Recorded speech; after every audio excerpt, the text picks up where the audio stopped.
우리는 성공을 향해 달려가야 할까요? 아니면 사랑하는 삶을 살아야 할까요? 어쩌면 우리 모두의 마음속에 늘 존재하는 이 깊은 질문에 대한 답을 한 사람의 인생 여정을 따라가면서 함께 찾아가 보려고 합니다. 모든 이야기는요, 정말 아주 사적인 한 순간에서 시작돼요. 이 장면이 어떻게 한 사람의 인생 전체를 관통하는 질문에 던지게 됐는지, 자, 지금부터 저랑 같이 한번 따라가 보시죠. 네, 모든 건 정말 하나의 씨앗에서 시작됐어요. 아주 오래전 정말 예상치도 못했던 한순간에 심어진 인생을 통째로 바꾼 그 어린 시절의 한 장면으로 한번 돌아가 볼게요. 자, 한번 상상해 보세요. 때는 1997년, 모두가 잠든 이른 새벽이에요. 한 아이가 엄마 몰래 TV를 켰다가 채널을 이리저리 돌렸겠죠? 그런데 바로 그 화면에 전 세계적인 한 사건이 생중계되고 있었던 거예요. 그게 뭐였냐면 바로 마더 테레사의 장례식이었습니다. 그 어린아이의 머릿속에는요, 정말 거대한 물음표가 딱 떠오른 거죠. 아니, 저 수많은 사람들이 왜 한 사람의 죽음 앞에서 저렇게 슬퍼하고 애도하는 걸까? 도대체 어떤 사람이기에 온 세상이 이렇게 슬퍼하는 거지? 바로 이 질문이 모든 여정의 진짜 시작이었습니다. 바로 이 순간 아이는 처음으로 머더 데레사라는 이름을 듣게 됩니다. 그리고 그 작은 마음 속에 정말 강렬한 소망 하나가 뭐랄까 씨앗처럼 딱 자리 잡게 된 거죠. 나도 저런 사람이 되고 싶다. 바로 깊은 사랑과 봉사의 삶을 살고 싶다는 그런 열망이었습니다. 하지만 있잖아요.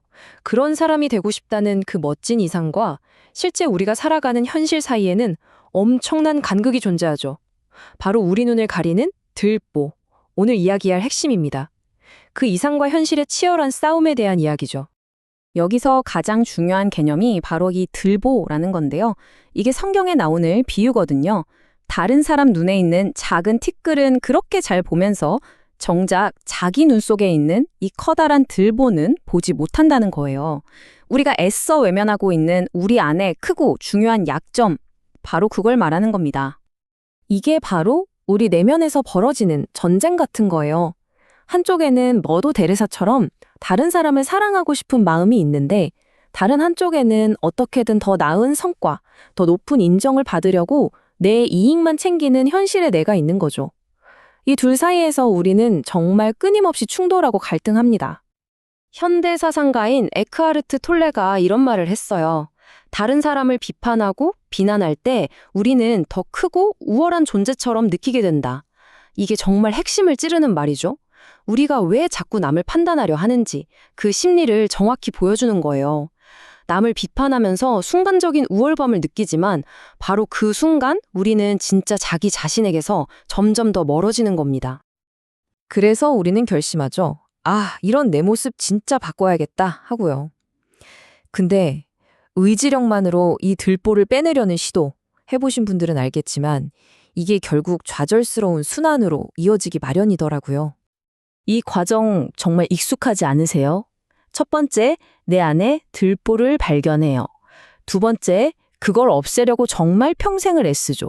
근데 세 번째, 이상하게도 없애려고 노력하면 할수록 그 들보가 더 퍼 보이는 거예요.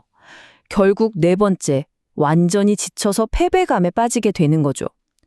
왜 우리의 노력만으로는 안 되는 걸까요?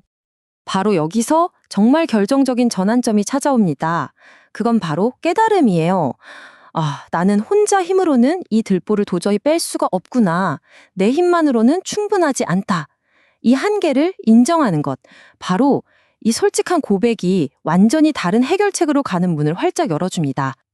네, 바로 그 한계를 인정하는 순간 정말 근본적인 관점의 전환이 일어납니다. 우리를 그토록 괴롭혔던 싸움의 규칙 자체가 바뀌는 거죠. 이제 목표는 성공이 아니라 사랑이 되는 겁니다. 자, 이제 이 이야기의 가장 강력한 순간으로 가보겠습니다. 잠시 숨을 고르셔도 좋아요. 한 기자가 마더 데레사에게 물었어요. 그녀의 엄청난 업적들을 보면서요. 그런데 그 대답이 정말 모든 것을 바꿔놓습니다. 바로 이 한 문장입니다. 우리는 성공하기 위해 온 것이 아니라 사랑하기 위해 왔습니다. 잠시 이 말을 음미해 보세요. 우리는 성공하기 위해 온 것이 아니라 사랑하기 위해 왔습니다. 이 말의 무게, 그 깊이가 느껴지시나요? 그러니까 핵심은 바로 이거예요. 인생의 목표가 나 개인의 완벽함이나 성취가 아니라 다른 사람과 관계를 맺고 사랑을 실천하는 행동으로 완전히 바뀌는 거죠. 내 결점을 없애는 게 목표가 아니라 그 결점에도 불구하고 사랑하는 것. 그게 진짜 목표가 되는 겁니다. 자, 그럼 이 위대한 깨달음이 우리의 하루하루, 우리의 일상과는 어떤 관련이 있을까요? 진정한 나로 가는 길은요, 놀랍게도 바로 내가 타인을 어떻게 대하는지에 달려 있습니다. 우리는 매 순간 선택의 기로에 서 있어요. 내가 다른 사람을 판단하고 정죄하는 순간 저는 제 자신을 잃어버립니다. 그들의 결점으로 저를 규정하게 되는 거죠. 하지만 그들을 있는 그대로 안아주는 순간 저는 비로소 진정한 제 자신을 되찾고 제 존재의 이유와 연결됩니다. 그렇습니다. 앞으로 나아갈 길은요, 내 결점을 없애려고 발버둥 치는 게 아니에요. 오히려 그 결점마저도 은총으로, 사랑으로 감싸 안고 바로 그 똑같은 마음을 다른 사람들에게도 베푸는 겁니다. 진정한 변화는 바로 거기서 시작돼요. 오늘 제가 준비한 이야기는 여기까지입니다.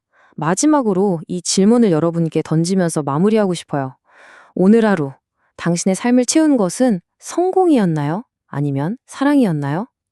이 질문에 대한 여러분의 답이 어쩌면 내일의 하루, 그리고 앞으로의 인생 방향을 결정할지도 모릅니다. 한번 깊이 생각해 보시길 바랍니다.